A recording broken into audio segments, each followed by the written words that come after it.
धरणी. आता पाऊस पडायलाय का नाही? आता जसा दररोजचा पाऊस पडायला, पाऊस पडल्याच्या नंतर जशी जमीन ओली होते का नाही, इतक्या त्या गवळणी रडल्या. पाऊस पडण्याची गरज पडली नाही, नुसत्या रडल्यामुळं त्यांच्या डोळ्यातून जे असणारे अश्रुधारा निघाल्या का नाही, त्यानं सगळी भूमी असणारी अशी ओली चिंब झाली. एवढं त्यांना दुःख झालं.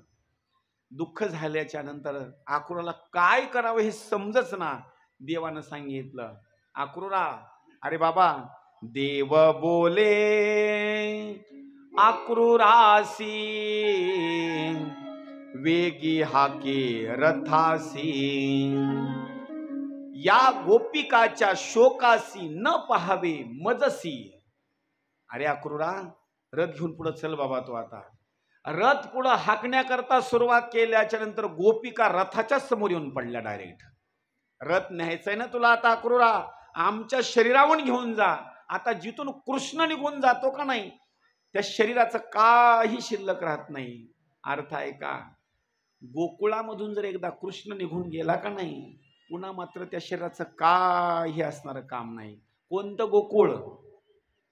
हे आपलं शरीर आहे का नाही, हे असणारं गोकुळ आहे.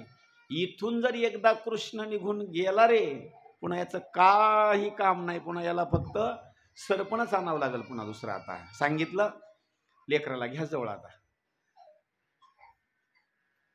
आणि मग मात्र रथाच्या असणाऱ्या समोर अशा पडल्या. देवानं सांगितलं, काळजी करू नका, तुम्हाला वचन देतो मी, 100% परत येईल म्हणजे येईल.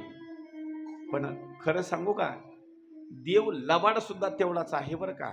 बोलतो एक आणि करतो एक. किती देवाचा न्याय उलटा आहे. जो रात्रंदिवस हरिपाठ करतो, देवाची भक्ती करतो, त्याच्याच वाट्याला संकट जास्त आहेत.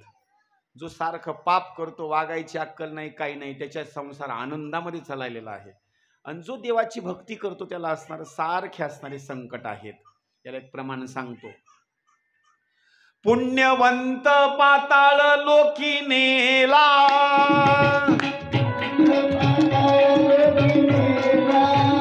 दरिद्री तू भाग्यवंत केला,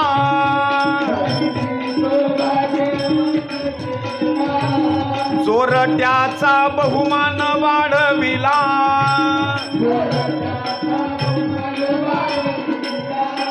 कीर्तिवानाचा अपमान केला,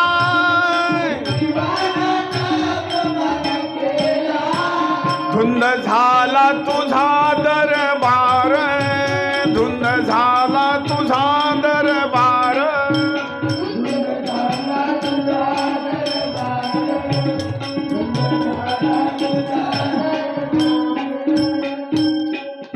आणि देवानं सुंदर स्वरूपामध्ये वर्णन. येतो बरं का परत मी, मला इथून असताना आता जाऊ द्या तुम्ही आता. इतकं दुःख, इतकं दुःख. राधा आली तिथं राधा, आणि राधेचं प्रेम काय वर्णन करावं काय नाही. राधा तर दररोजचा कृष्णाचा चेहरा बघण्याकरता घरामध्ये पाणी असो अथवा नसो, हंडा हातामध्ये घ्यायचा आणि कृष्णाच्या घराच्या जवळून जायचा. आणि कृष्णाच्या अंगणामध्ये असायचा. सारखं असे पाणी भरायचे. सासूनं सांगायचं, पाणी आहे की नाही? नाही, उद्याच्याला लाईट राहते नाही राहते, मी पाणी आणते बरं का. तिला पाण्याशी काही घेणं देणं नव्हतं, फक्त कृष्णाचा चेहरा फक्त बघायचा. इतकं राधिकेचे प्रेम. राधिकेला कळालं कृष्ण आता चालला मथुरेला.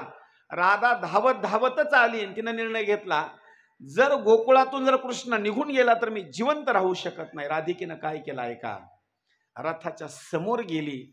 राधिकेने एकदा डोळे भरून कृष्णाची मूर्ती पाहिली आणि आपला असणारा जो काही प्राण आहे, आत्मा आहे का नाही, कृष्णाला समर्पित करून टाकला. राधा तिथंच असणारी त्या राधेचं शरीर पडलं. किती प्रेम असेल विचार करा.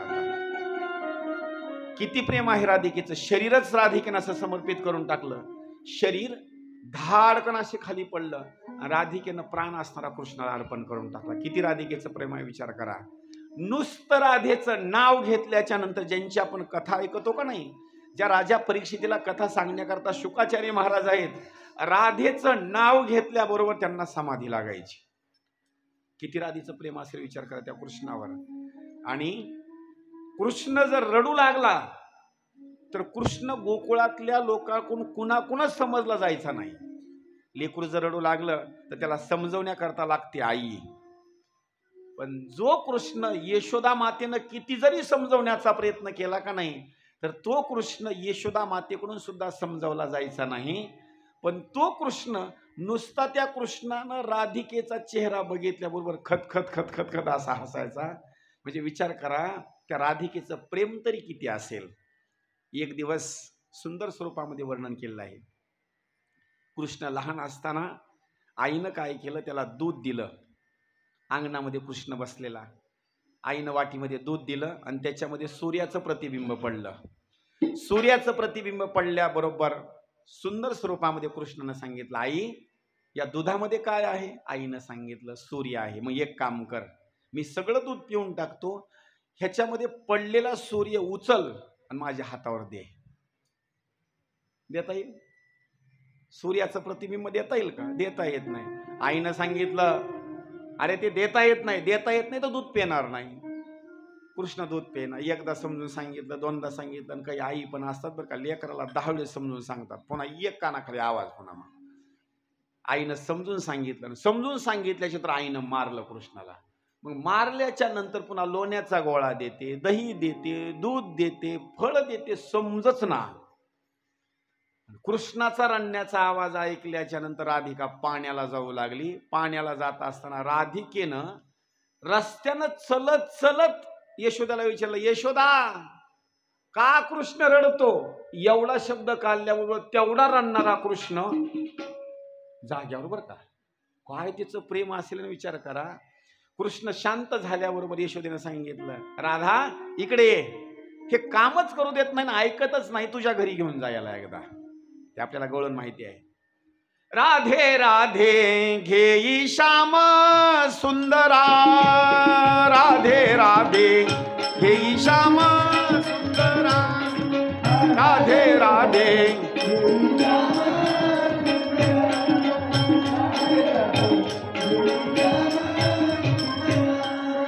नेई आता झण करी आपुलिया मंदिरा, नेई आता झण करी आपुलिया मंदिरा, राधे राधे येई श्याम सुंदरा, राधे राधे येई श्याम सुंदरा, राधे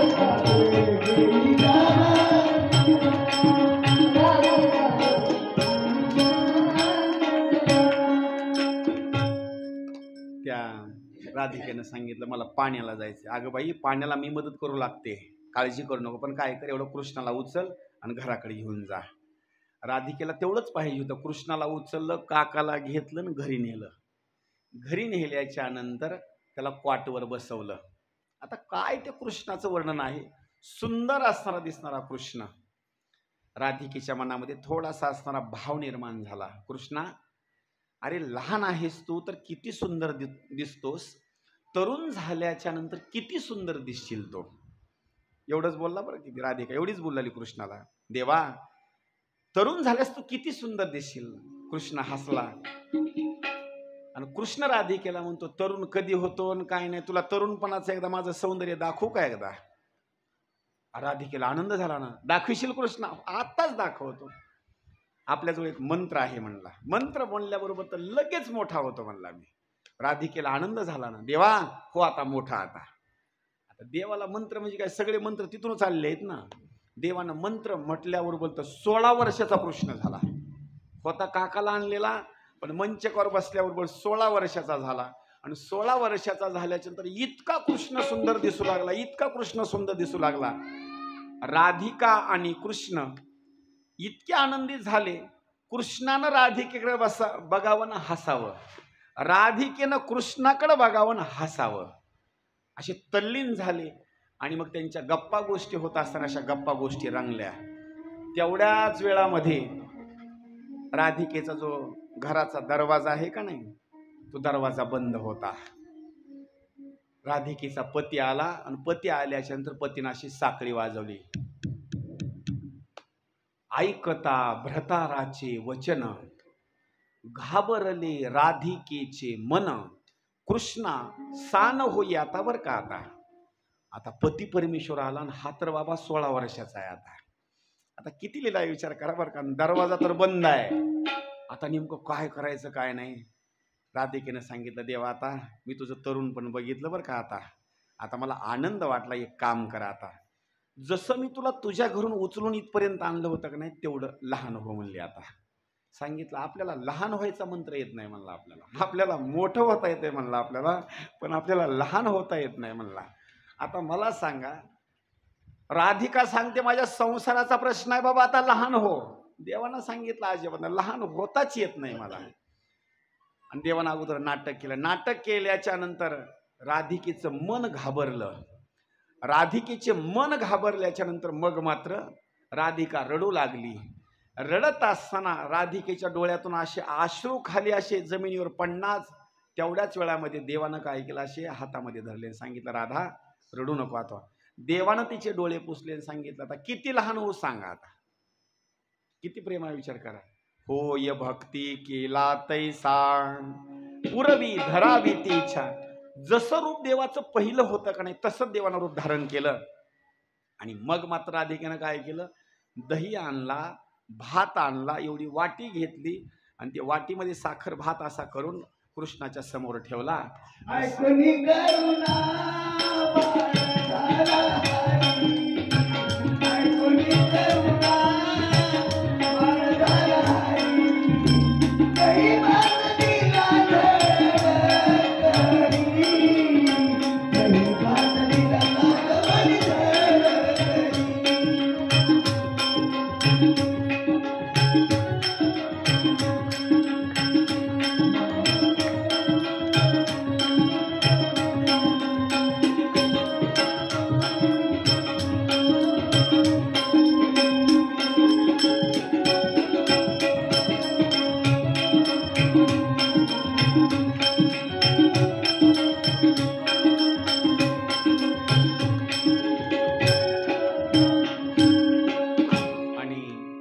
राधिकेचं प्रेम. आणि तो कृष्ण मथुरेला जात असताना राधिकेनं काय केलं, असा प्राण असणारा कृष्णाला अर्पण करून टाकला. देवानं सांगितलं सगळ्या गोकुळवाशांना, परत येतो बरं का, परत येतो.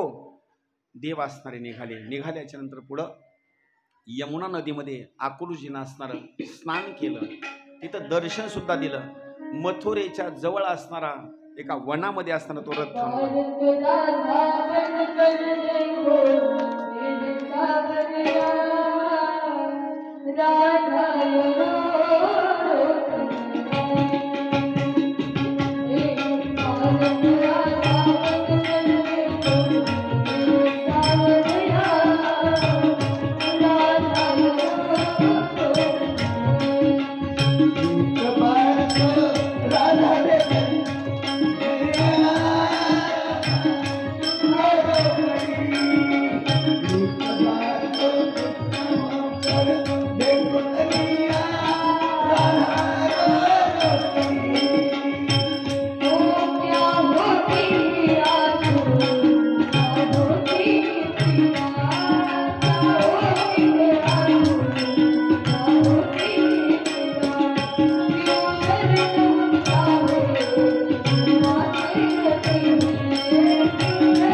मथुरेच्या जवळ रथ गेला. अक्रूरानं सांगितलं, देवा माझ्या घरी चला ना. सांगितलं, माझ्या मामाला मारतो आणि मग घरी येतो. सकाळ झाली. सकाळ झाल्याच्या नंतर सगळे असणारे गोपाळ कृष्ण असणारे मथुरेमध्ये फिरण्याकरता निघाले. मथुरेमध्ये फिरत असताना सुंदर स्वरूपामध्ये एक असणारा धोबी कपडे धुवून असताना जाऊ लागला. कपडे त्याचजवळ होते. कृष्णानं सहज धोब्याला विचारलं, बाबा हे सगळे कपडे माझ्या गोपाळांना देऊन टाक. धोब्यानं सांगितलं, अजिबात देणार नाही. कृष्णाने एक त्याच्या कानाखाली आवाज काढला, जाग्यावर त्यानं गटोर टाकलं आणि पळून गेला निघून. सगळ्या गोपाळांना अंगावर कपडे घातले, पण ते कपडे मोठे होऊ लागले. एका टेलरकडे गेले आणि टेलरकडे गेल्याच्या नंतर टेलरने काय केलं, सगळ्याच्या मापाचे असणारे असे कपडे शिवून दिले. देवानं असा खिशामध्ये हात घातला आणि सांगितलं, टेलर दादा तुमचे पैसे किती झाले शिलाईचे सांगा. त्या टेलरनं सांगितलं, देवा मी तुम्हाला ओळखतो, पैसा तुम्ही किती जरी मला दिला तर तो मला पुरणार नाही, द्यायचा असेल तर मला आशीर्वाद द्या. श्रीकृष्णानं टेलरला एक आशीर्वाद दिला. कोणता आशीर्वाद आहे का बरं का, इथून पुढल्या कालावधीमध्ये कपड्याची किंमत कमी होईल, इथून पुढल्या कालावधीमध्ये कपड्याची किंमत कमी होईल, पण तुझी शिलाई मात्र कधी कमी होणार नाही. 15 आता कपडा जर घ्यायचा म्हटलं तर 10 ते 15 रुपये मीटरनं तुम्हाला मिळेल, पण शिवायला जर गेलात ना, पॅन्ट शर्ट जर शिवायचं म्हटलं तर तुम्हाला 1000 रुपये शिलाई द्यावं लागेल. हा दिलेला आशीर्वाद आहे. पुढं निघाले. पुढं निघाल्याच्या नंतर एक सुदामा म्हणायचा असणारा माळी आहे, माळी, त्या माळ्याच्या घरी गेले, त्याला सुद्धा असणारा आशीर्वाद दिला. पुढं चलत जात असताना सगळं जे नगर आहे का नाही, अनेक लोकांनी असणारे स्वागत केलं देवाचं. पुढं एक असणारी कुब्जा, कंसाची असणारी दासी, ती मात्र दररोज चलत जात असताना मोठ्या रस्त्यानं मात्र कधी सुद्धा जात नव्हती. का, जर मोठ्या रस्त्यानं निघाली का नाही तर लहान लहान लेकरं तिला असे दगड मारायचे आणि तिला सगळेजण कुबडी कुबडी कुबडी असं म्हणायचे. लेकरं तिची दिल्लगी करायचे. म्हणून ती काय करायची, जो अरुंद रस्ता आहे, ज्या रस्त्यानं जास्त असणारे लोक वागत नाही, त्या रस्त्यानं जायची ती कंसाकडं. देवाला माहिती होतं आज कोणत्या रस्त्यानं जाणार आहे. देव त्याच रस्त्यानं गेले आणि तिला हाक मारत असताना सगळे तिला कुबडी कुबडी म्हणू लागले. पण देवानं आज तिला हाक मारली, कुबडी म्हणून नाही, ए सुंदरी शब्द कसा वापरला बघा बरं का, ए सुंदरी. मग तर ती कुबडी रडायच लागली. देवा आतापर्यंत लोक मला दगड मारित होते, मला कुबडी म्हणत होते, याचं मला काही वाईट वाटलं नाही. कशामुळे माहिती का नाही, एक तर मी कुबडीच आहे, दुसरी गोष्ट कुबडी असून लोक मला दगड मारित होते, माझं दिसण्याचं शरीर जे आहे ते जरा कुरूप दिसत आहे. पण देवा आज मला सगळ्यात जास्त दुःख झालं, आज तुम्ही मला सुंदरी म्हटलात. देवानं सांगितलं बरोबर आहे, ते लोक तुझी निंदा करत होते ते पण बरोबर आहे, आणि मी जे आज तुला बोलतो का नाही हे पण बरोबर आहे. त्याचं कारण आहे का, देवानं कुब्जेकडं पाहत असताना तिचं वरचं शरीर नाही बघितलं, तर तिचं अंतकरण बघितलं. तिचं अंतकरण कसं होतं, सुंदर होतं तिचं अंतकरण. कारण तिनं आजपर्यंत कृष्णाची रामाची भक्ती केली, पण ती विरोध भक्ती केलेली आहे. आणि मग मात्र तिनं देवाला असं बोलण्याकरता सुरुवात केल्याच्या नंतर देवानं सांगितलं, कुब्जा आता तुझ्या हातामधलं चंदन तू मला लाव, तुझा असणारा जो आजार आहे का नाही, जे कुबडपण आहे, 2 मिनिटात असणार, मी तुला व्यवस्थित असणार करतो. देवानं सांगितलं, चंदन न लावता जमत नाही का. देवानं सांगितलं, घेशी तेव्हा देसी. बस देवाला काही दिल्याशिवाय देव तुम्हाला काही देत नाही बरं का. पण माझी गोष्ट आहे का, देवाला उदार अंतकरणानं देत राहा. 1 रुपया दिला तुम्हाला 100 देईल. अगोदर देवाला द्यायचं, त्याच्या बदल्यामध्ये तुम्हाला देव असणारा देतो. नाहीतर देवाला न देता देवाकडून घेण्याचा जर प्रयत्न केला तर देव देत नाही. देवाला अगोदर द्यायचं.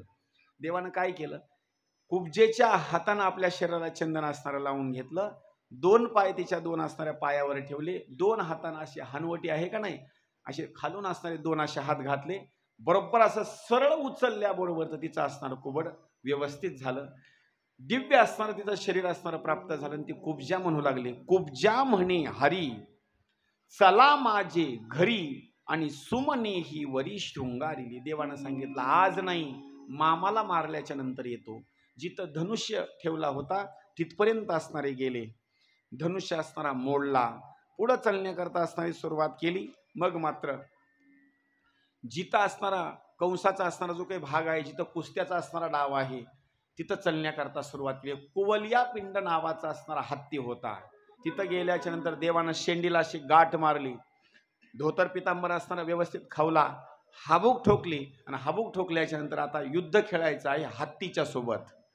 हत्तीची सोंड धरली, देवानं हत्तीला गरगर गरगर असं फिरवलं, जमिनीवर आपटलं, आणि आपटल्याच्या नंतर त्याचा 1 दात असा उपसून घेतला देवानं. खांद्यावर टाकला आणि टाकल्याच्या नंतर असणारे निघाल्याच्या नंतर आखाड्यामध्ये असणारा प्रवेश केला देवानं. तिथं असणारे 5 पैलवान, चानूर, मुष्टिक, शल, कूट, तोशेल असे 5 पैलवान आणि ते असे दंडाला माती लावू लागले. असे कृष्णाला म्हणू लागले, कृष्णा, आपला जो राजा आहे कंस, त्याला आनंद वाटण्याकरता आपण कुस्ती खेळू. देवानं सांगितलं कुस्ती खेळू आपण, पण तुमचं वय कुठं, माझं वय कुठं? ते पैलवान हसून सांगू लागले, देवा, अरे आतापर्यंत काग, बग, रिठा मारिले बाळपणी, असे मोठमोठे दैत्य आघासुरासारखे मारले, आणि तू म्हणतो लहानच आहेस, तू लहान नाहीस. मग मात्र सांगितलं देवानं, काही हरकत नाही, कुस्तीच खेळायची का नाही? बलराम दादाने एक जणासोबत आणि कृष्णाने एक जणासोबत असे 5 पैलवान मातीमध्ये असे लोळवले, अंत करून टाकला. कंसानं सांगितलं, हे 2 जण परत जाता कामा नाही, पकडा यांना. तोपर्यंत कृष्णानं काय केलं, आखाड्यातून उड्डाण केलं, जिथं कंस बसलेला होता का नाही तिथपर्यंत गेले. कंसाला उचललं, रणांगणामध्ये असणारं खाली आखाड्यामध्ये टाकून दिलं. तिथून वरून उड्डाण केलं आणि कंसाच्या छातीवर येऊन असणारे पडले आणि ठोसे मारण्याकरता सुरुवात केली. ठोसे मारत असताना कंसाचा असणारा अंत झाला. त्याच्या हृदयामधून एक तेज निघालं कंसाच्या आणि श्रीकृष्णाच्या असणाऱ्या मुखामध्ये जाऊन बसलं. का? आजपर्यंत कंस कृष्णाची असणारी भक्ती करत असताना विरोधी भक्ती करू लागला. म्हणजे प्रत्येक वस्तूमध्ये त्याला असणारा दुश्मन कृष्णच दिसू लागला. कधी सांगतो, आपल्याला सगळ्यात जास्त जर आठवण कोणाची येत असेल तर देवाची आठवण येत नाही, सगळ्यात जास्त दुश्मनाची आठवण येते. म्हणून कंसानं सारखी विरोधी भक्ती कृष्णाची केली होती, म्हणून शरीरामधून असणारी ज्योत निघाली आणि कृष्णाच्या असणाऱ्या शरीरामध्ये लीन झाली. तेज अद्भुत निघाले आणि कृष्णमुखी असणारे प्रवेशले. अशा स्वरूपामध्ये असणारा कंसाचा असणारा अंत झाला. बोलिये श्री कृष्ण भगवान की जय, बोलिये श्री कृष्ण भगवान की जय. अप्सरा नाचू लागल्या, आनंदी असताना आनंद झाला आणि आनंदी आनंद झाल्याच्या नंतर मग मात्र आपल्या आईला, वडिलांना यांना कारागृहामधून बाहेर काढलं. उग्रसेन असणारे आजोबा, त्यांना सुद्धा कारागृहाच्या बाहेर काढलं. राज्य स्थापना त्यांची असणारी केली. राज्य स्थापना केल्याच्या नंतर वसुदेवाच्या बाबतीमध्ये आणि देवकीच्या बाबतीमध्ये पुढे वर्णन केलेलं आहे. नंदबाबांना आणि गोपाळांना परत जाण्याकरता कृष्ण असणारा जवळ गेला. नंदबाबांना सांगू लागला हात जोडून, बाबा, मी इथपर्यंत तुम्हाला आणलं, पण माझी विनंती आहे, आता मी तुमच्या सोबत आता परत मात्र येऊ शकत नाही. किती देव खोटा आहे बघा बरं का. आता येताना काय सगळ्याला आश्वासन दिलं, मी परत येईल, परत येईल.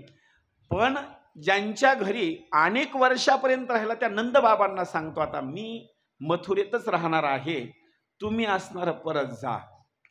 गोपाळांना सांगितलं, तुम्ही सुद्धा थांबू नका, तुम्ही सुद्धा असणार आता परत जा. नंदबाबांना सांगितलं, माझा निरोप यशोदा मातेला सांगा, मी परत येईन बरं का. आता मला सांगा, नंदबाबाला असे शब्द बोलल्याच्या नंतर नंदबाबा म्हणू लागले, नंद म्हणे माझे बुडाले जहाज. जहाज म्हणजे पाण्यामध्ये जे चलतं का नाही ते जहाज. माझं आज असणारं जहाज बुडालं. आता काय यशोदेला जाऊन प्रश्न विचारल्याच्या नंतर सांगू की कृष्ण आला नाही म्हटल्याच्या नंतर काय शब्द बोलू. सगळे गोपाळ देवाच्या जवळ आले आणि देवाच्या जवळ आल्याच्या नंतर रडू लागले. कारण त्या गोपाळांना सुद्धा महिमा माहिती नव्हता की कृष्ण असणारा किती श्रेष्ठ आहे. ते गोपाळ जवळ आले आणि कृष्णाच्या पाया पडू लागले आणि सांगू लागले, देवा, आम्हाला माफ कर बरं का. का माहिती का, अरे तुझ्यासोबत आम्ही गायी राखल्या आणि गायी राखत असताना कधी कधी आम्ही तुला शिव्या दिल्या, पण शिव्या दिल्याच्या नंतर कधी तू रागावला नाहीस बरं का. एवढंच नाही, गायीची वळती करण्याकरता तुझ्यावर वळती नसली तरी आम्ही तुला गायी वळून आणण्याकरता लावायच्या. एवढंच नाही, कधी भाकरी नसेल, शिदोरी नसेल तर तुझी आम्ही भाकरी शिदोरी असणारी खायची, तुला आम्ही शिव्या द्यायच्या, तुझ्यासोबत भांडणं खेळायचे. देवा, आम्हाला माफ कर बरं का. नंद बाबा आणि ते गोपाळ रडत रडत असणारे गोकुळाकडे असणारे निघून गेले. पुढं वर्णन केलेलं आहे. वसुदेव आणि देवकी या दोघांनी कृष्णाची आणि बलराम दादाची असणारी मुंज केली. आणि एक मुंजीचा असणारा एक भाग असा आहे, मुंजीमध्ये असं वर्णन केलं आहे, त्याला गाईचं गोमूत्र असेल, शेण असेल, त्याला असणारी आंघोळ घालायची असते आणि सगळा असणारा जो डोक्याचा भाग आहे त्याचा असं टक्कल करायचं असतं, मध्ये शेंडीसारखा एक भाग ठेवायचा असतो. आणि ब्राह्मण समाजामध्ये मुंज करतात, बापाचं आणि मुलाचंच लग्न लावून देतात, त्याला म्हणतात मुंज बरं का, मध्ये अंतरपाठ धरून. हे काही गोष्टी माहिती असणं गरजेचं आहे. जर ब्राह्मणाची मुंज केली तर तो ब्राह्मण, ज्याची मुंज नाही झाली तो ब्राह्मण नाही. मग अशी देवाची मुंज केली आणि मुंज केल्याच्या नंतर देवाला काय केलं, शाळा शिकण्याकरता अवंती नगरीला असणारं तिकडं मात्र पाठवण्याकरता सांदीपनी ऋषीच्या आश्रमामध्ये पाठवण्यात आलं. 1 आणि 2 दिवसापर्यंत नाही, 64 दिवसापर्यंत असणारी त्यांनी विद्या असणारी घेतली आणि विद्या संपूर्ण पूर्ण झाली. पूर्ण झाल्याच्या नंतर मग मात्र सहज कृष्णाने आणि बलराम दादांनी सांगितलं, आता आम्हाला परत जायचं आहे, गुरुदक्षिणा म्हणून काय द्यावं. त्यावेळेस गुरुनं सांगितलं, देवा मला काही गुरुदक्षिणा नको. त्यावेळेला सहज गुरुनं सांगितलं, जर माझी जी पत्नी आहे आणि तुमची गुरुमाता आहे तिला जर तुमच्याकडून काही पाहिजे असेल तर मागा. त्यावेळेला आईकडे गेले आणि आईला प्रश्न विचारला, गुरुमाता काही तुमची अपेक्षा आहे का आमच्याकडून काही मागण्याची. सांगितलं, एकच माझी अपेक्षा आहे, समुद्रात पुत्र बुडाला रे माझा. ऐका बरं का, त्या सांदीपनी ऋषीचा मुलगा आणि त्यांच्या पत्नीचा असणारा मुलगा स्नान करण्याकरता समुद्रामध्ये गेला होता, पण स्नान करण्याकरता गेल्याच्या नंतर तो परत आला नाही, तिथं बुडून मेला. आईनं सांगितलं, मला काहीच देऊ नका, माझं मेलेलं मूल जे आहे ते मला जिवंत आणून द्या. विचार करा बरं का, किती आईचं प्रेम असतं. जिथं देव वरदान देण्याकरता हजर आहे, आईनं दुसरं काहीतरी मागायला पाहिजे होतं, पण आईनं काहीच मागितलं नाही. द्यायचंच असेल तर माझं लेकरू मला परत आणून द्या. त्यावेळेला बलराम दादा आणि श्रीकृष्ण हे दोघं जण असणारे समुद्राच्या ठिकाणी असणारे गेले आणि समुद्राच्या ठिकाणी गेल्याच्या नंतर मग मात्र त्या समुद्रामध्ये एक असणारा एक दैत्य होता. मग तिथं असणाऱ्या त्या दैत्याच्या सोबत असणारं युद्ध खेळलं. हरी श्री राधे राधे गोविंद गोविंद राधे श्री राधे राधे गोविंद गोविंद राधे.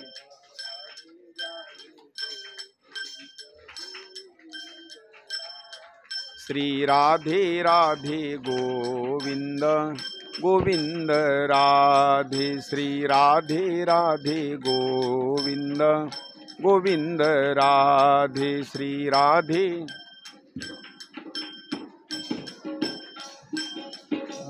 राधे राधे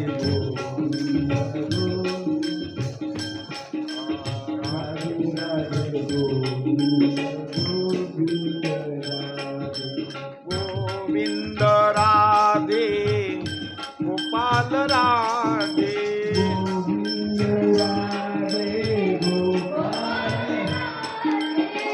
गोविंद राधे गोपाल राधे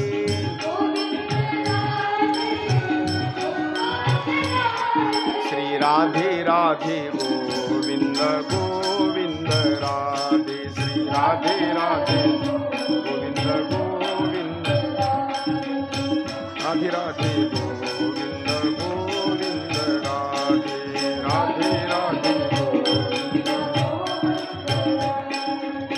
गोविंद राधे गोपाल राधे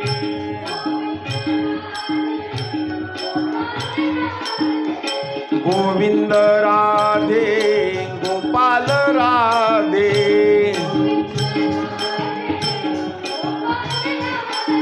राधे राधे गोविंद गोविंद राधे राधे राधे गोविंद गोविंद राधे राधे गोविंद गोविंद गोविंद राधे गोपाल राधे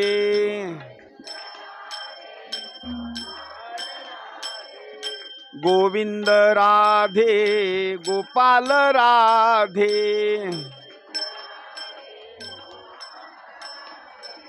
राधे राधे गोविंद गोविंद राधे, राधे राधे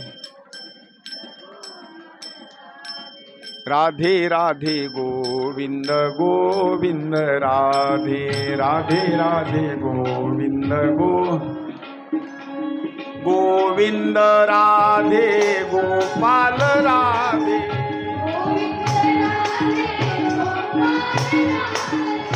गोविंद राधे गोपाल राधे, राधे राधे गोविंद गोविंद राधे, राधे राधे गोविंद राधे राधे गोविंद गोविंद राधे,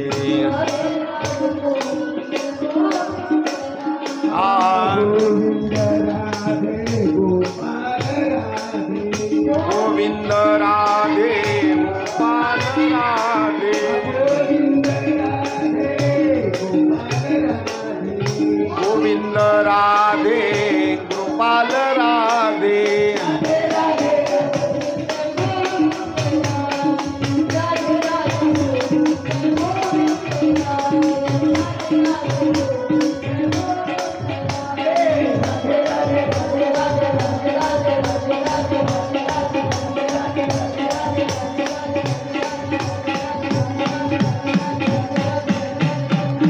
गोपाल कृष्ण भगवान की, महामुनि शुकाचार्य महाराज की, जय जय श्री राधेश.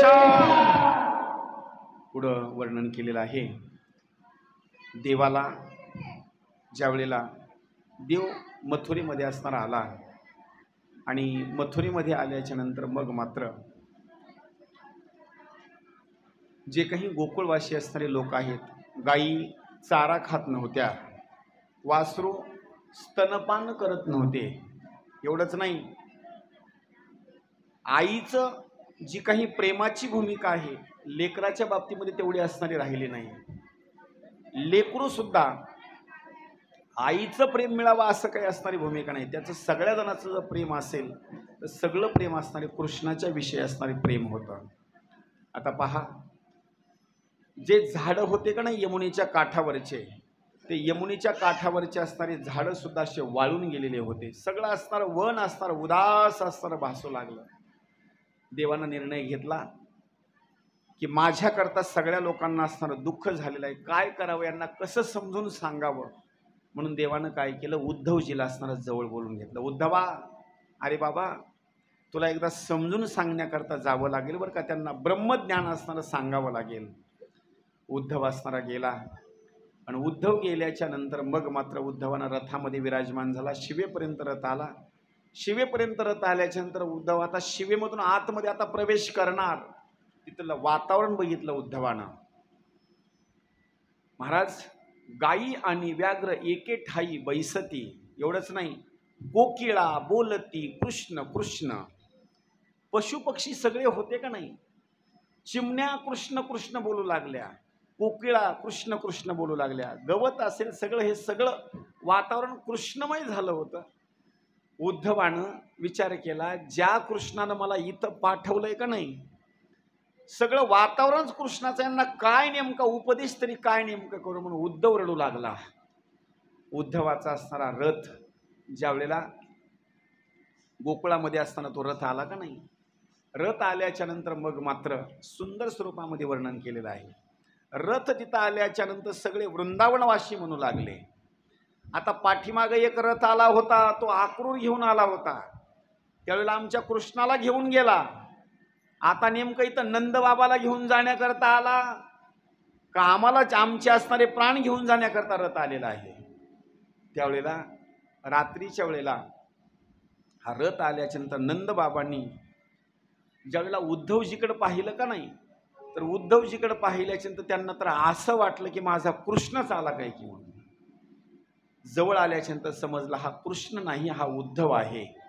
महाराज, उद्धवाचं स्वागत केलं आणि स्वागत केल्याच्या नंतर मग मात्र रात्रीच्या वेळेला जेवण वगैरे झाल्याच्या नंतर मग मात्र यशोदा आणि नंद हे दोघ जण असणारे रडू लागले.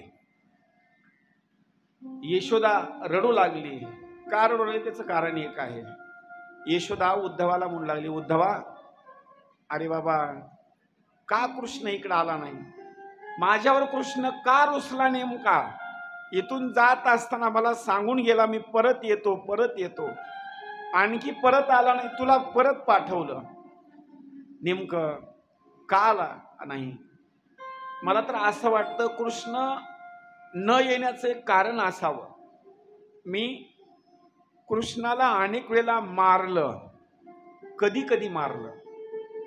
यशोदा सांगते लहान होता यमुनेच्या काठावर मी त्याला नेलं, मी धुणं धुवू लागले, भांडे धुवू लागले, काही बारके बारके असणारे गोपाळ तिथं आले आणि त्या गोपाळांनी मला सांगितलं यशोदा मैया तुमच्या कृष्णानं माती खाल्ली बरं का, आणि माती खाल्ल्यामुळं मी हातामध्ये छडी घेतली आणि छडी घेतल्याच्या नंतर मी कृष्णाला मारण्याकरता सुरुवात केली. सगळ्या जगाचा असणारा बाप, पण मी ज्यावेळेला त्याच्या हातामध्ये छडी घेऊन त्याला मारण्याकरता सुरुवात केलं का नाही, सगळं जग ज्याला भीत तो कृष्ण माझ्या हातामध्ये टिकूर घेतल्याच्या नंतर कृष्ण भिवू लागला. मुख उघडत नव्हता, पण मी मारहाण करत असताना देवानं मुख उघडलं. आणि मला तर असं वाटतं की मी त्याला मारल्यामुळेच कृष्ण इकडे येत नसावा. किती प्रेम आहे विचार करा. नंबर 2 ला यशोदा माता म्हणते ज्या अर्थी कृष्ण इकडे येत नाही त्याचं कारण हे असावं. ते एकदा चालू ठेवा. ते हरी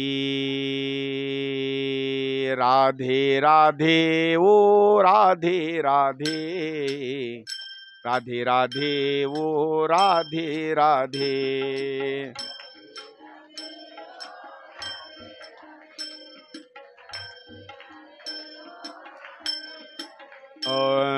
राधे राधे ओ राधे राधे राधे राधे ओ राधे राधे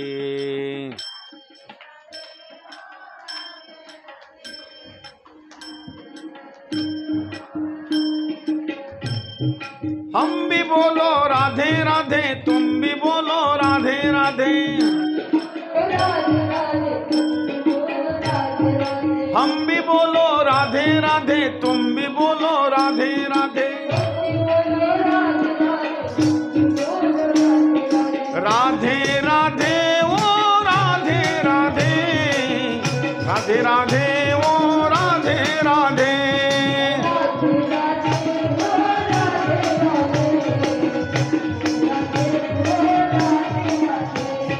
हम भी बोलो राधे राधे, तुम भी बोलो राधे राधे,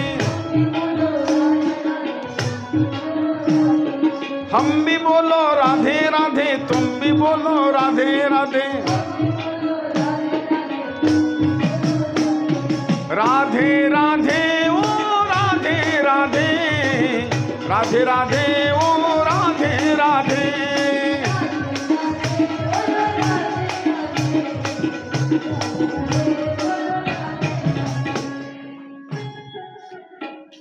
आणि ती यशोदा माता म्हणते खरं सांगू उद्धवा, कृष्ण ज्या अर्थी इकडे येत नाही का नाही त्याचं दुसरं एक कारण आहे. खरं सांगू तुला उद्धवा, अरे गावामधल्या सगळ्या गवळणी माझ्याकडे गराणे घेऊन यायच्या आणि गराणं घेऊन आल्याच्या नंतर मी कधी कधी काय करायचं, कृष्णाला मारहाण करायची, कधी कधी दरडावायचं. आणि मारहाण करत असताना कृष्णाला दरडावत असताना कृष्ण भ्यायचा. एवढंच नाही, ज्या वेळेला एक दिवस कृष्णानं खोडी केली आणि खोडी केल्याच्या नंतर मी त्याला उकळाला बांधलं, त्यानं काही माठ फोडले होते, उकळाला बांधल्याच्या नंतर देवाला ही गोष्ट सहन झाली नसेल. मला तर असं वाटतं उद्धवा, मी त्याला मारहाण केल्यामुळं उकळाला बांधल्यामुळं कृष्ण इकडे येत नसावा. खरं सांगू उद्धवा, माझा एक निरोप तू पोचिती कर कृष्णाला. अरे गोकुळामधल्या किती जरी गवळणी माझ्याकडे आता आल्या का नाही घरानं घेऊन, तर त्याला कधी मारणार नाही. एवढंच नाही, घरामधले किती जरी माठ फोडले तर त्याला उकळाला बांधणार नाही. याच्या पुढे सांगू, त्यानं किती जरी माती खाल्ली तर हातामध्ये मी छडी घेणार नाही. फक्त एकच माझी विनंती आहे त्याला, एकदा इकडं ये म्हणावं, मला एकदा भेट दे म्हणावं. किती त्या यशोदा मातेचं प्रेम असेल विचार करा. हे बोलत असताना यशोदा माता नंद बाबाला म्हणते, अहो कृष्ण, मी काम करत असताना कधी कधी भूक लागल्याच्या नंतर मला दूध मागायचा. अहो आम्ही दूध ठेवलेलं आहे त्या कृष्णाला पिण्याकरता. आता तुम्ही एकदा बोलून आलात का कृष्णाला? नंदबाबाला बोलल्याच्या नंतर नंदबाबांना रडण्याकरता सुरुवात केली. आता यशोदा रडायचं बंद होतं ना होतं, डोळे पुसते तोपर्यंत नंदबाबा रडू लागले. नंदबाबा म्हणतात, मला माहिती आहे कृष्ण इकडं का येत नाही. गावामध्ये भरपूर गराणी येऊ लागले, त्यावेळेला मी काय केलं, लहान असणाऱ्या कृष्णाला, ज्याचं वय सुद्धा गायी राखण्याचं नव्हतं, त्याला मी गायी राखण्याकरता वृंदावनाला पाठवून दिलं. वनामध्ये त्याच्या पायामध्ये खडे काटे असणारे किती असणारे मोडले असतील. म्हणून मला असं वाटतं की देव इकडे येत नसेल. वर्णन केलेलं आहे. उद्धवाला काही जणांनी निरोप दिलेला आहे. छोटे छोटे वासर आले आणि वासर उद्धवाला म्हणाले, उद्धवा आमच्या कृष्णाला निरोप सांगा. कधी कधी बलराम दादा यायचे आणि आमचं कान ओढायचे आणि कृष्णानं शेपटी ओढायची. त्यावेळेला आम्हाला ते सहन व्हायचं नाही. पण सांगा, आमच्या आता कितीही कान ओढ म्हणावं बाबा आणि कितीही शेपटी ओढ म्हणावं, आम्ही अजिबात दुःख व्यक्त करणार नाही. गायी आल्या, गायी सांगू लागल्या उद्धवाला, उद्धवा अरे बाबा, शेतामध्ये आम्हाला चारण्याकरता कृष्णानं नेत असताना आम्ही काय करायचं, चरत असताना जवळ चरायचं नाही, लांबपर्यंत चरत जायचं आणि देवानं आमची ओळती करण्याकरता तिथपर्यंत यायचं. पण आमचा निरोप कृष्णाला सांगा. आता चरायचं जर असेल ना, आम्ही कृष्णाच्या पायाच्या जवळच चरू. तिथं गवत जरी नसलं तर उपवासी राहू आम्ही, पण देवाचे पाय सोडून आम्ही जाणार नाही. एकदा देवाला इथपर्यंत ये म्हणावं आणि भेट दे म्हणावं. काही गवळणी आल्या आणि त्या गवळणीनं सांगितल्याकरता सुरुवात केली, अरे उद्धवा, आमचा निरोप कृष्णाला पोचिती करा. आम्ही कृष्णानं बासरी वाजवल्याच्या नंतर मंत्रमुग्ध होऊन असणाऱ्या हातामधले कामं सोडून द्यायच्या. कधी कधी काम करत असताना त्या बासरीच्या धुनामुळं काम कधी कमी व्हायचं तर कधी काम जास्त व्हायचं, आम्हाला लक्षात यायचं नाही. पण जसा कृष्ण इथून निघून गेला का नाही, तसं देवाची बासरी मात्र आणखी आमच्या कानावर पडली नाही बरं का. आमची एक विनंती, आमचा एकच निरोप कृष्णाला सांगा. जर त्याला गोकुळामध्ये जर इथं येता येत नसेल, वृंदावनामध्ये जर त्याला येता येत नसेल, तर एकच असणार आमचा निरोप पोचिती करा.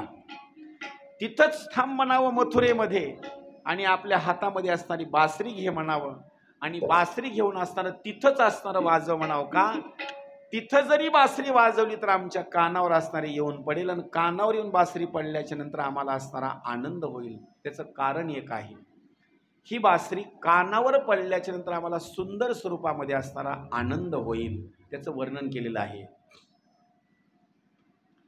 मेल्या गोपिका त्यांची राख झाली, मेल्या गोपिका त्यांची राख झाली, त्यांची राख झाली, मेल्या गोपिका त्यांची राख झाली, मेल्या गोपिका त्यांची राख झाली, मेल्या गोपिका त्यांची राख झाली.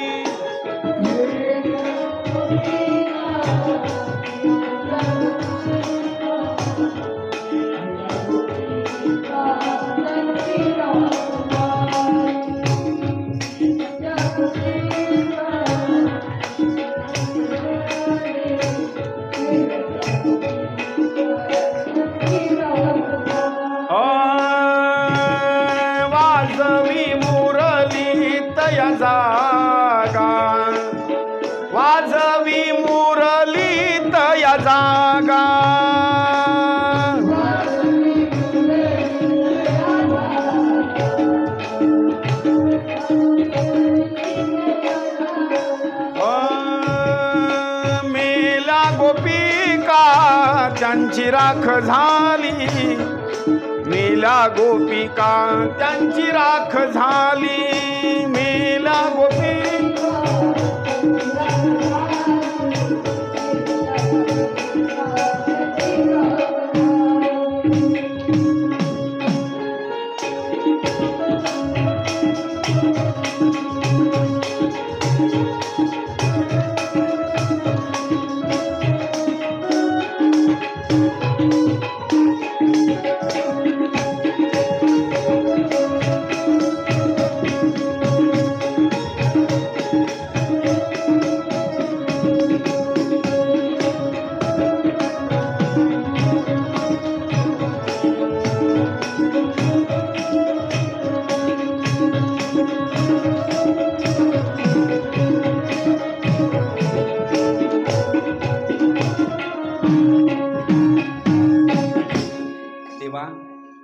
एकच वेळेस असणारी तुम्ही बासरी असणारी ती वाजवा असा असणारा निरोप दिला आणि निरोप दिल्याच्या नंतर मग मात्र सुंदर स्वरूपामध्ये देवाचं असणारं त्या ठिकाणी उद्धवाचं सुंदर स्वरूपामध्ये स्वागत केलं आणि स्वागत केल्याच्या नंतर मग मात्र असणारे उद्धवजी असणारे निघाले।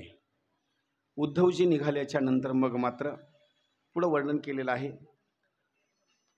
भगवंताचे कुब्जाच्या घरी असणारे जाणं अक्रूजीच्या असणारे घरी गेले आणि अक्रूजीच्या घरी गेल्याच्या नंतर पुढं अक्रूजीला हस्तिनापुराला असणारं पाठवून दिलं आणि हस्तिनापुराला असणारं पाठवून दिल्याच्या नंतर मग मात्र पुढं वर्णन केलं आहे, द्वारकेचा राणा पांडवा घरी। पुढं द्वारकेचा असणारा राणा पांडवाच्या असणाऱ्या घरी पुढं वर्णन केलेलं आहे। हापसाला बघा कोणी ते जरा एकदा जरा काय तुमची माणसं कसं आहे, तुमची तुम्हालाच कथा ऐकायची बरं का। आता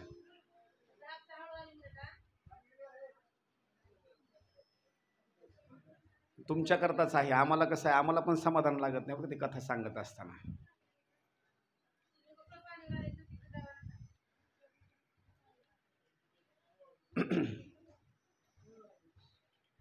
हरी एक कंसाचा असणारा एक सासरा आहे, त्याचं नाव आहे जरासंध। कंसाला 2 पत्न्या, एकाचं नाव अस्ती आणि प्राप्ती। कंसाचा वध झाल्याच्या नंतर ते बापाकडे गेल्या, बापाकडे गेल्याच्या नंतर दोघी जणी रडू लागल्या। जरासंधानं निर्णय घेतला, माझ्या जवायाला ज्यानं मारलं का नाही त्याला मी असणारा जिवंत ठेवणार नाही। त्यानं 23 अक्षोहिणी सैना घेऊन मथुरेला वेढा टाकला। 1 आणि 2 नाही, सुंदर स्वरूपामध्ये श्रीकृष्ण आणि बलराम दादानं त्याला 1दा आणि 2दा नाही 17 वेळेला हरवलं। 17 वेळेला पुन्हा काल यवन आला, 3 कोटी असणारा म्लेच्छ सैना घेऊन आला, त्यानं पण वेढा टाकला। देवानं निर्णय घेतला, सगळ्या मथुरावासियाचं संरक्षण करण्याकरता देवानं काय केली लीला, द्वारका नगरी पाण्याच्या वर बांधली। म्हणजे पाण्यामध्ये बांधकाम करता येत नाही, पण पाण्याच्या मध्ये द्वारका नगरी असताना ती बांधली आणि पाण्यामध्ये द्वारका नगरी बांधल्याच्या नंतर सगळे मथुरावासी त्या द्वारका नगरीमध्ये नेऊन ठेवले, ही कुणालाच गोष्ट कळाली नाही।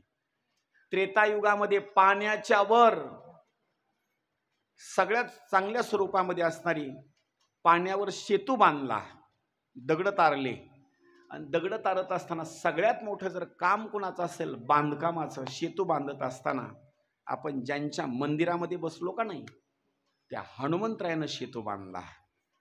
आणि हनुमंतरायाचा काय पराक्रम सांगावा, किती सुंदर पराक्रम आहे हनुमंतरायाचा। सेतू बांधायचा, 100 योजनाचा सेतू बांधकाम करण्याकरता अनेक वानर अगोदर दगड उचलले आणि पाण्यामध्ये टाकले। जो दगड पाण्यामध्ये टाकेल तो बुडू लागला।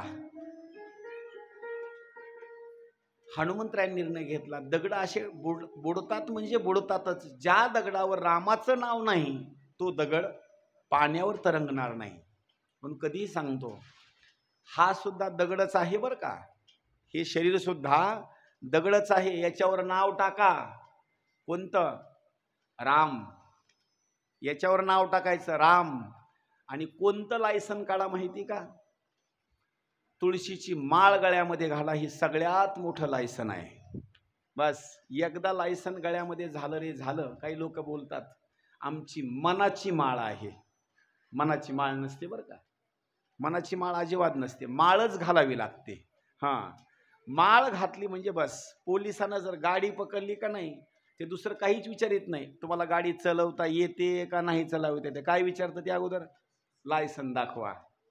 आणि तुम्हाला सांगतो, कपाळाला अष्टगंध बुक्का असावा, गळ्यामध्ये माळ असावी. कुठेही फिरण्याकरता जा, बिन ओळखीचा माणूस राम राम घालतो, नाही माळ खरी दिसतो बरं का.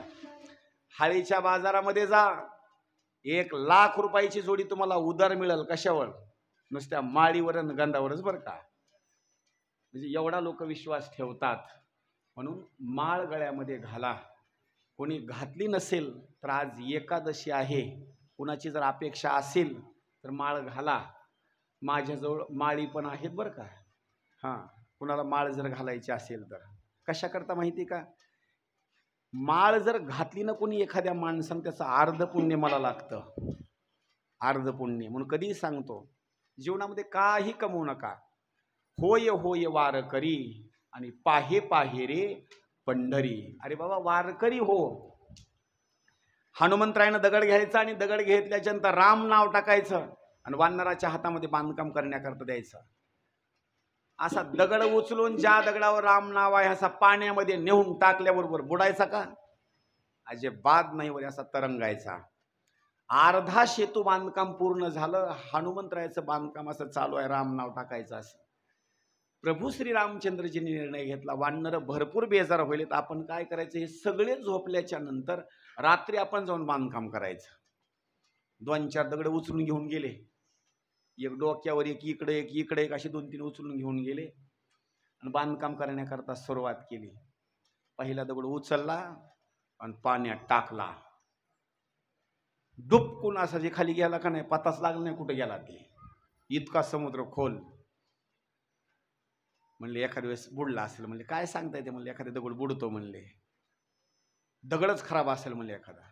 दुसरा सोबत आणला होता, ते एकदा टाकला, त्याचा तर पत्ताच लागला नाही, बुडबुड बुडबुड खालीच गेला. म्हणले एवढाच राहिलाय, म्हणले आता काय करावं काय नाही. आता कसा तरी दगडमध्ये टाकला, तो पण तळालाच निघून गेला.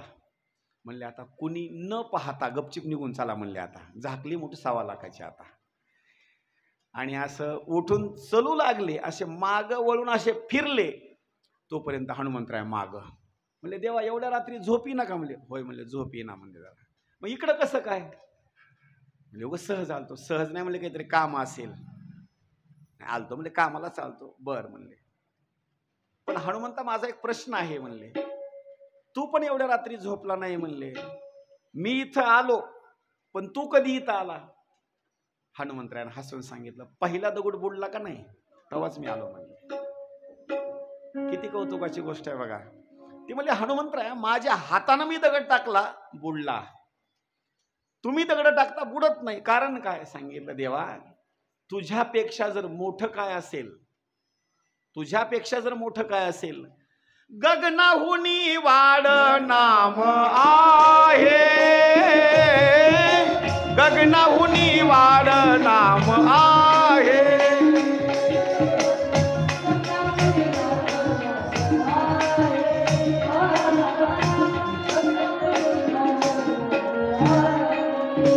ज्ञानदेव पूसे निवृत्ती,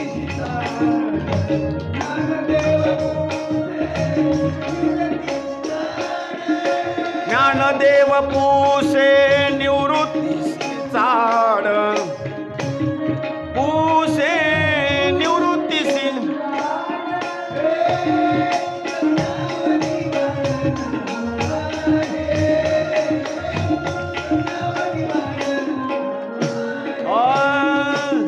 गगनाहुनी वाढ नाम आहे.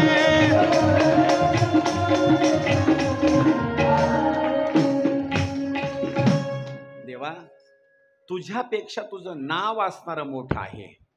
म्हणून कधी सांगतो, देवानं त्रेतायुगामध्ये सेतू बांधला आणि द्वापार युगामध्ये पाण्याच्या वर द्वारका बांधली. पुढं पुढं मात्र पळण्याकरता असणारी तिथून सुरुवात केली. कथा सांगितली जाते, काल यवन मागं पळू लागला, एका गुहेमध्ये गेले. मुचकुंद झोपलेला होता राजा. आपल्या अंगावरचं वस्त्र काढून त्याला पांघरू घातलं. माहितीच नाही त्या काल यवनाला. त्याला असं वाटलं कृष्णच झोपला काय की. वस्त्र काढलं, डोळ्यामधून अग्नी निघाला आणि काल येऊन जाग्यावरच भस्म झाला. मुचकुंद राजाची असणारी सुंदर असणारी कथा पुढं वर्णन केलेलं आहे. परत द्वारका नगरीला आले. द्वारका नगरीला आल्याच्या नंतर पुढं मात्र प्रवशन नावाच्या असणाऱ्या पर्वतावर गेले. तिथं सुद्धा पाऊस सारखा पडतो, अग्नी लावला. तिथून असणारे द्वारका नगरीमध्ये गेले. पुढं वर्णन केलेलं आहे. ज्या कथेची आपण सुंदर स्वरूपामध्ये वाट पाहत आहोत, अगोदर विवाह सांगितलेला आहे. बलराम आणि कृष्ण या दोघांपेक्षा मोठा कोण आहे? या दोघांमध्ये बलराम मोठा आहे आणि कृष्ण लहान आहे. लग्न अगोदर कुणाचं व्हावं लागतं? कुणाचं? बलरामाचं. नियम आहे बरं का. आणि जुन्या काळामध्ये अगोदर थोरल्याचं लग्न व्हायचं आणि पुन्हा लहान्याचं व्हायचं. आता तसं राहिलं नाही बरं का. आता ज्याला नोकरी आहे ते सगळ्यात लहान असलं तर मुली त्यालाच दिले, तर हे मोठे तसेच राहून गेले. आता बस संपला. आता जुना काळ असा आहे, थोरल्याचं लग्न झाल्याशिवाय लहान्याचं नाही. अगोदर बलराम दादाचं असणारं सुंदर स्वरूपामध्ये लग्न झालेलं आहे. कसं झालंय पहा. आनर्त देशाचा राजा, लक्षात ठेवा बरं का, आनर्त देशाचा राजा श्रीमान रेवत, सासऱ्याचं नाव आहे रेवत, आणि त्या रेवत राजाची एक मुलगी आहे, तिचं नाव आहे रेवती. रेवती सोबत बलराम दादाचा असणारा विवाह झालेला आहे. असं गृहीत धरू अगोदर थोरल्याचं आपण लग्न लावू. फक्त असे अक्षता टाकल्यासारखं करायचं बरं का. असं आताच काही करू नका. असं शुभमंगल सावधान, बस अगोदर थोरल्याचं लग्न लावलं बरं का बलराम दादाचं. सुंदर स्वरूपामध्ये विवाह सोहळा असणारा संपन्न झाला. आणि विवाह सोहळा संपन्न झाल्याच्या नंतर मग मात्र पुढं वर्णन केलेलं आहे ते कृष्णाचं, ज्या लग्नाची आपण वाट पाहतो आहोत का नाही. रुक्मिणी आहे विदर्भ देशाचा राजा, राजा भीष्मक. त्या राजाला आहेत 5 मुलं. नावं लक्षात ठेवा. रुक्मी, रुक्म रथ, रुक्म बाहू, रुक्म केश आणि रुक्म माली. किती झाले? 5. आणि सगळ्यात लहान आहे तिचं नाव आहे रुक्मिणी. सगळ्याची नाव कशापासून सुरुवात होतात? सगळ्याची नाव र पासूनच बरं का. 5 भाऊ आणि 1 असणारी त्यांना बहीण रुक्मिणी. 5 जणांचं सगळ्यात जास्त प्रेम रुक्मिणीवर, बापाचं प्रेम रुक्मिणीवर. पण उपवर झाली आणि उपवर झाल्याच्या नंतर मग मात्र शिशुपालाचं जो काही विवाहाचा असणारा भाग आहे, रुक्मिणीचं मत असं की आपला विवाह होत असताना कृष्णाच्या सोबत व्हावा. रुक्मिणीच्या वडिलाचं सुद्धा मत असं होतं की आपली रुक्मिणी कृष्णाला द्यावी. पण रुक्मिणीचा जो थोरला असणारा भाऊ आहे का नाही, ज्याचं नाव रुक्मी आहे, त्याचं मत असं होतं आपली बहीण शिशुपालाला द्यावी. दररोजच्या घरामध्ये भांडणं असायचे बरं का. दररोज रुक्मी, जो रुक्मिणीचा भाऊ आहे, त्या रुक्मीनं सांगायचं माझी बहीण शिशुपालालाच देणार, आणि भीष्मकानं सांगायचं माझी मुलगी मी कृष्णालाच देणार. दोघांची दररोज भांडणं. आणि का भांडणं होतं त्याचं कारण आहे का. रुक्मीनं सांगायचं माझी बहीण मी देत असताना कृष्णाला देणारच नाही. भीष्मकानं विचारायचं का देणार नाही. त्या रुक्मीनं सांगायचं कोणी म्हणती नंदाचा, ऐका बरं का, कोणी म्हणती नंदाचा आणि कोणी म्हणती वसुदेवाचा, ठावची नाही बापाचा. कोणी म्हणतात नंदाचा आहे आणि कोणी म्हणताय वसुदेवाचा आहे, आणि असलेला माझी मी बहीण देऊ का, देणारच नाही. मग सहज स्वरूपामध्ये रुक्मीनं विचारायचं बापाला तुम्ही शिशुपालाला का माझी बहीण देणार नाही. त्या बापानं सांगायचं मला त्याचं नाव पसंत नाही. कुणाचं? शिशुपालाचं मला नाव पसंत नाही. तुम्हाला कसं काय पसंत नाही? त्याचं नाव कसं आहे बघा बरं का, शिशुपाल. नाव कसं आहे? शिशुपाल. आता त्याचे 2 तुकडे करा. पहिलं नाव आहे शिशु, बरोबर आहे की नाही, आणि पुन्हा पुढं पाल आहे, त्याचे 2 तुकडे करा. पहिलं नाव कसं अर्थ झालं? शिशु. त्याचा अर्थ असा होतो शी, शी शब्दाचा अर्थ कळाला का, आणि शू, शी आणि शू ज्याला कुठं करावी कळत नाही त्याचा पाल म्हणजे राजा. असलं बेकार नाव असलं त्याला माझी मुलगी देतो का, अजिबात देणार नाही. दोघांची दररोजच भांडणं. रुक्मिणी म्हणली ह्या दोघांच्या भांडणामध्ये माझं लग्न राहून जाईल. मग रुक्मिणी हुशार होती, तिने एक चांगला असा हातामध्ये कागद घेतला एक पेन घेतला आणि कागद पेन घेतल्याच्या नंतर 7 श्लोकाचं पत्र लिहिलं. सुंदर स्वरूपामध्ये ते पत्र आहे. गेली लाईट आपली बरं का, आपलं नशीब चांगलं आहे. करा चालू आहे. आपल्या नशिबाला पाऊस आणि लाईट. हा हा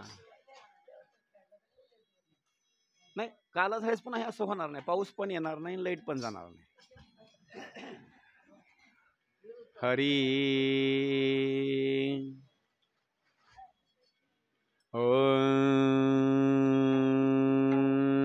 हरी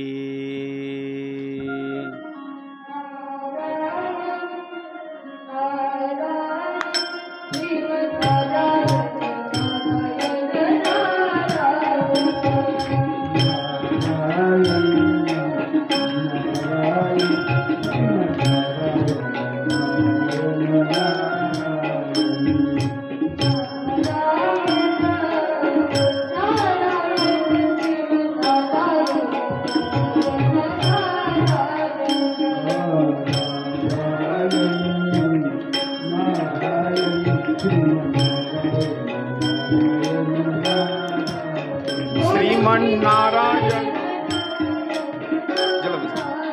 श्रीमन्नारायण नारायण नारायण नारायण श्रीमन्नारायण नारायण नारायण नारायण नारायण श्रीमन्नारायण नारायण नारायण. आणि सुंदर स्वरूपामध्ये वर्णन असं केलं. रुक्मिणीनं काय केलं, 7 श्लोकाचं असणार पत्र लिहिलं आणि पत्र लिहिल्याच्या नंतर एका ब्राह्मणाच्या हातामध्ये दिलं आणि सांगितलं, एवढं पत्र तुम्ही कृष्णाला पोचिती करा. जुना काळ सांगितलेला आहे बरं का. एक पाठीमागं पिक्चर आला होता, कबूतर जान जान जा कबूतर जान जान जान.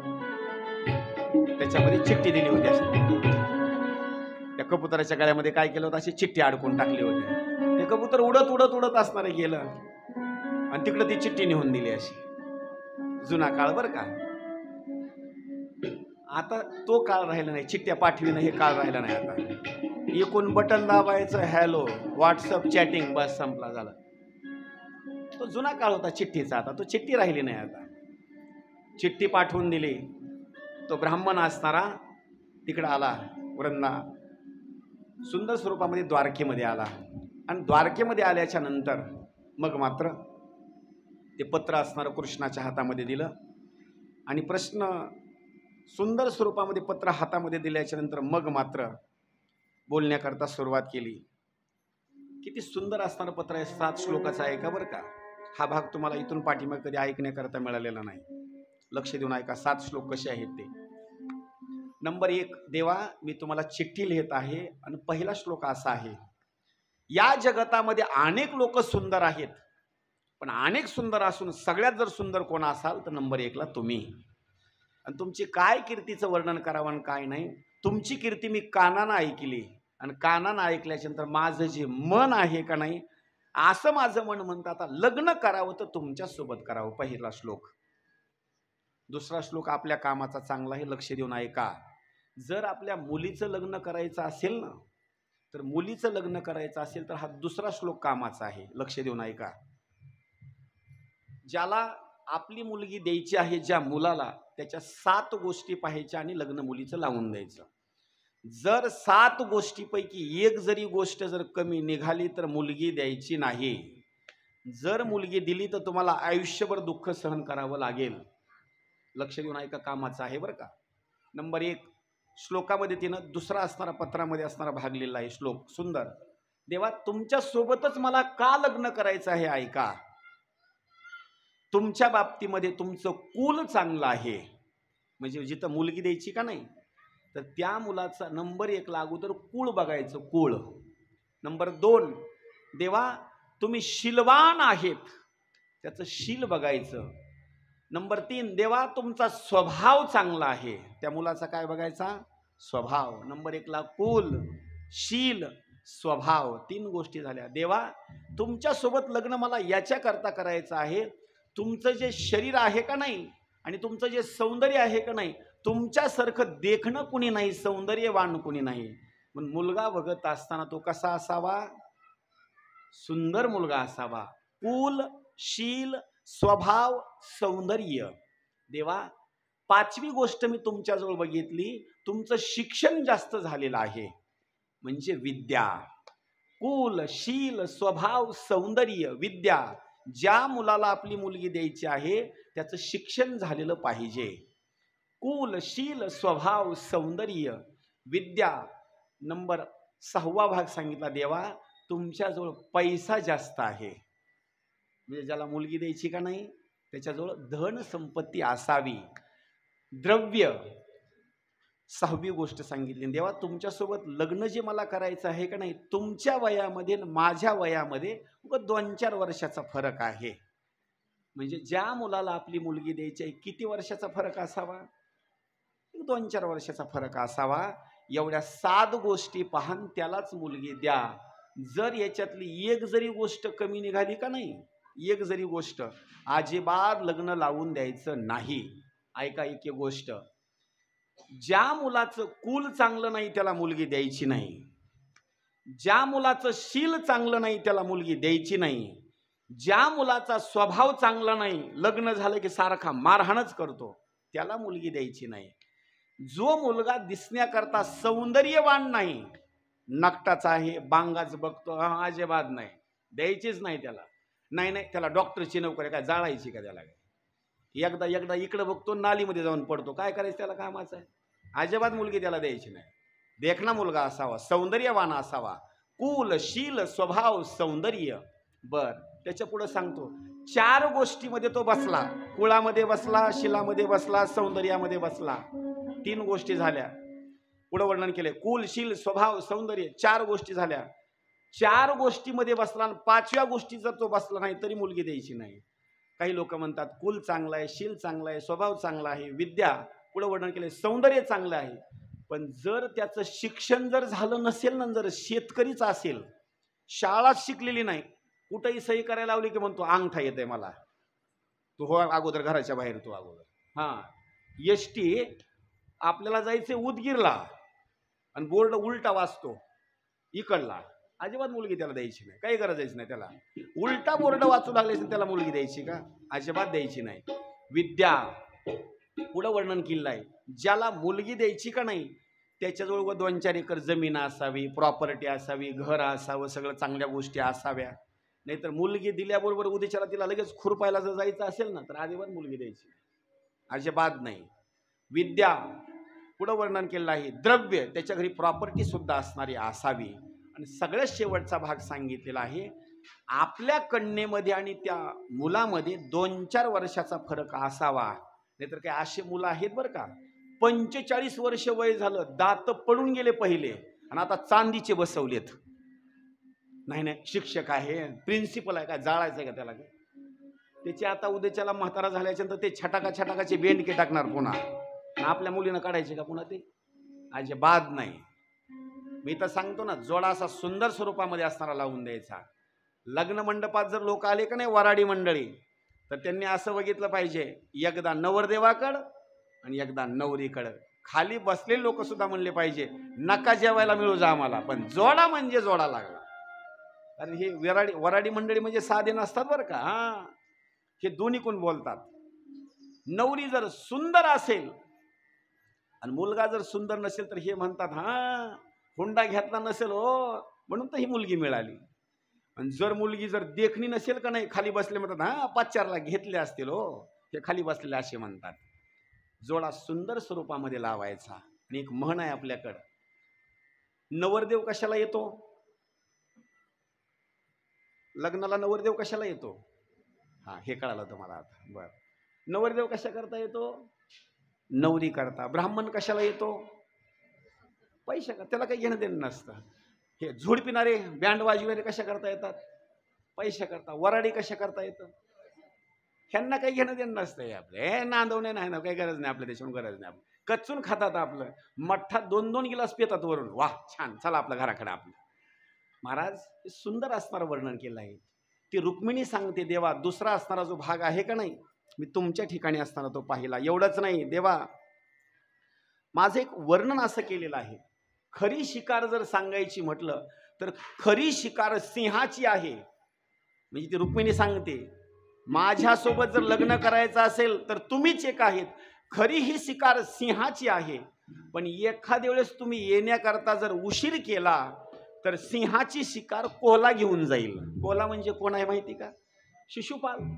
सिंहाची शिकार कोल्हा घेऊन जाईल. एवढंच नाही देवा, जर मी काही पुण्य केलं असेल, विहीर तलाव वगैरे काही खोदला असेल तर मला तुम्हीच असणार मिळावं. एवढंच नाही देवा, तुम्हाला जर असा प्रश्न पडला असेल माझ्यासोबत लग्न कसं करावं, तर तुम्ही काय करा, आदल्या दिवशी लग्नाच्या विदर्भ नगरीमध्ये तुम्ही या. आता हे सगळं तिने लिहून दिलं बरं का पत्रामध्येच, देवाला काही डोकं लावायची गरज नाही, सगळं पत्रात लिहून दिलं. तुम्ही आदल्या दिवशी या.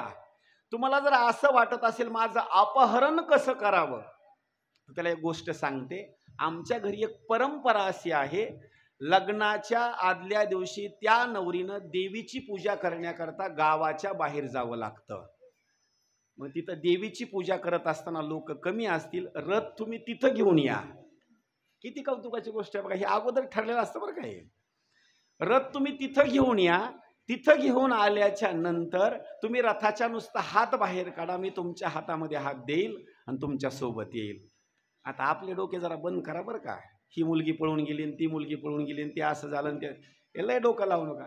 जिथं रुक्मिणीनं सगळं पत्रामध्ये लिहून दिलेलं आहे तिथं आपलं कुठं मांडायचं.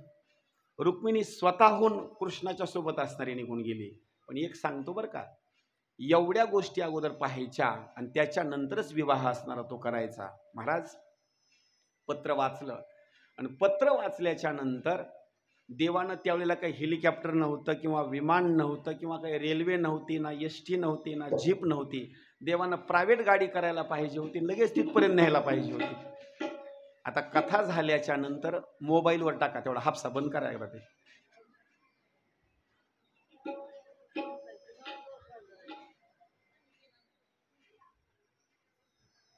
मोबाईलवर काय करा, आता नाव टाका कौंडण्यपुरी, जिथं रुक्मिणीचं गाव आहे का नाही तिथं, आणि द्वारका नगरी कुठं आहे अंतर विचार करा. मोबाईलवर जर टाकलं का नाही मॅपवर, 1370 किलोमीटरचं अंतर आहे. 1370. रेल्वेने जरी तुम्हाला जायचं म्हटलं तर कमीत कमी 36 तास लागतील तुम्हाला. पण देवानं त्यावेळेला पत्र वाचल्याबरोबर रथाला घोडे झुपले 4. ते घोडे म्हणजे साधे नव्हते, ते शब्य, सुग्रीव, बलाहक आणि मेघपुष्प असे 4 रोडके घोडे जुंपले.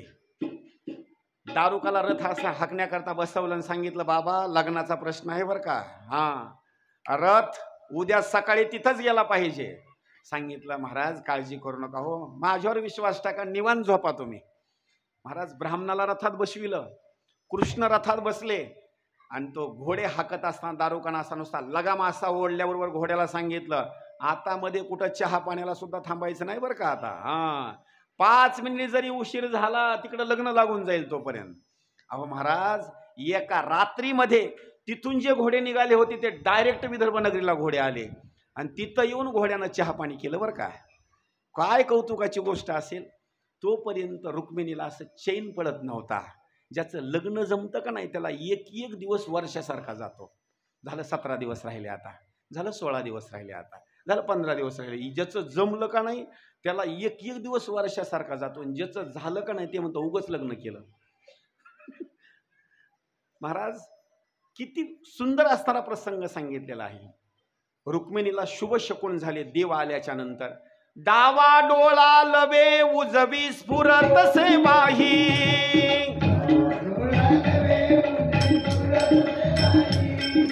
डावा डोळा लवे उजवी स्फुरत सेवाही,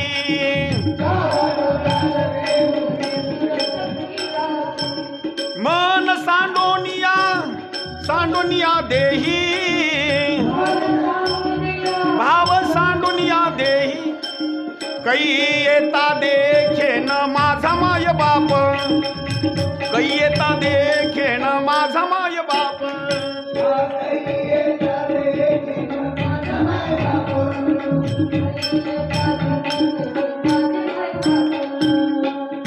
रुक्मिणीचं त्याचा डावा हात हलू लागला. डावा डोळा लवे उजवी स्फुरतसे बाही. डावा डोळा आणि उजवी बाई, डावा डोळा असा हलू लागला का नाही मनानच, असं समजायचं देवाची भेट होणार. उजवी बाई जराशी मनानच हलू लागली तर असं समजायचं देवाची भेट होणार.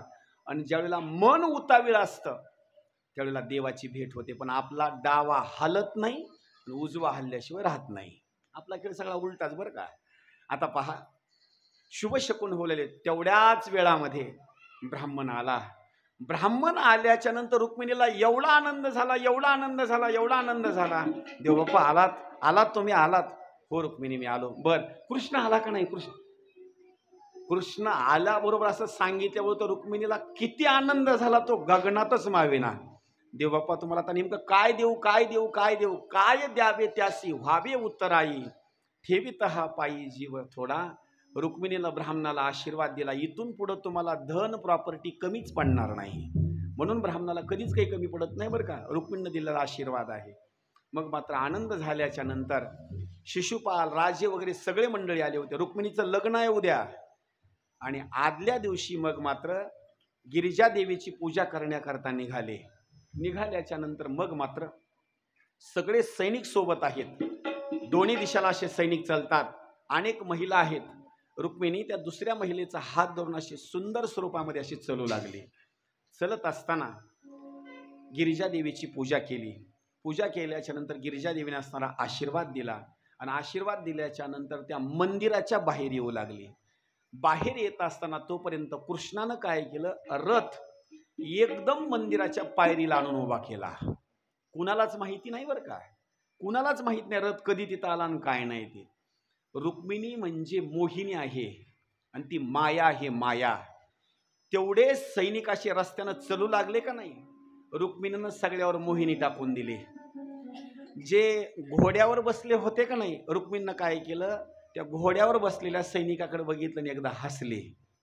रुक्मिणी हसले की ते घोड्यावर बसलेलं म्हणतो, माझ्याकडे बघून रुक्मिणीनं हसावं, काय करावं काय नाही. रुक्मिणी माझ्यावर आनंदित झाली बरं का. त्याला आनंदच माहिना, घोड्यावरून उलटून खाली पडलं.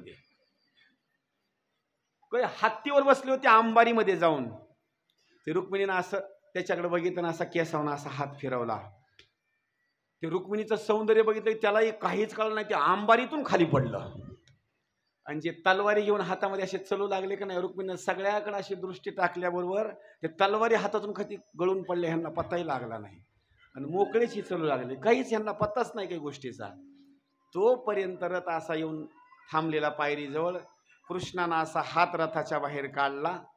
रथाच्या हात बाहेर काढल्याच्या नंतर रुक्मिणीनं हातामध्ये हात दिला, रथामध्ये बसले आणि आनंदामध्ये असणारा तो रथ निघाला. निघाल्याच्या नंतर पाठीमाग सगळ्या लोकांना कळालं, घनघोर युद्ध करण्याकरता समोर आले. बलराम दादांनी त्यांना अडवलं. भावाचं लग्न करण्याकरता बलराम दादा सज्ज झाले. बलराम दादानं सांगितलं, कृष्णा माझं लग्न झालं, आता तुझ्या लग्नाला माझं सहकार्य. एकाला सुद्धा पुढे येऊ देत नाही, चल तू पळ पुढे घेऊन. रथ कुणाचा? कृष्णाचा पुढं. आणि जसं आपण दारे धरताना पाणी अडवतो का नाही, बलराम दादानं तेवढं सैनिक आणलं होतं. असं रस्त्यामध्ये उभा केलं सैनिकाला, सांगितलं प्राण गेला तरी हरकत नाही, पण सैनिक पुढे नाही गेला पाहिजे एक सुद्धा. तेवढ्या वेळामध्ये राग आला तो रुक्मिणीचा जो मोठा भाऊ आहे का नाही, त्यानं तर शपथच घेतली, आज आमचा अपमान जर कोण केला असेल तर कृष्णानं केला. माझ्या रुक्मिणीचं लग्न शिशुपालासोबत होत होतं, पण माझ्या बहिणीला यानं पळवून नेलं ना. आता मी शपथ घेतो, कृष्णाला एकतर ठार करून टाकील, आणि जर कृष्णाला मारलं नाही ना मी तर परत गावात येणार नाही. शपथ घेतली, निघाला. पुढं निघाल्याच्या नंतर कृष्णाचं आणि त्या रुक्मीचं असं घनघोर युद्ध झालं. घनघोर युद्धामध्ये रुक्मी असणारा हरला. हरल्याच्या नंतर डोक्याचं मुंडन केलं. डोक्याचं मुंडन करून त्याच्या असणाऱ्या मिशा काढल्या आणि देवानं तलवार म्यानातून काढली, त्याचा शिरच्छेद करणार. तोपर्यंत रुक्मिणीनं कृष्णाचे पाय धरले. देवा माझा ऐका बरं का, उद्या सणाला, कुठल्याही सणाला माझा भाऊ मला नेण्याकरता येईल, माझ्या भावाला मारू नका. माझा प्रश्न आहे तुम्हाला, रुक्मिणीचं आणि कृष्णाचं लग्न झालंय का? आणखी झालंय का नाही? आणखी झालं नाही बरं का, आणखी लग्न झालं नाही. रुक्मिणीनं पाय धरले, कृष्णाला सांगितलं. देवानं ऐकलं का नाही ऐकलं? ऐकलं का नाही? लग्नाच्या अगोदर ऐकलं. आपले भोपे लग्न झाल्यास ऐकतील की कौतुकाची गोष्ट नाही बरं का. लग्नाच्या अगोदर कृष्णानं ऐकलं. सांगितलं रुक्मिणी तुझ्या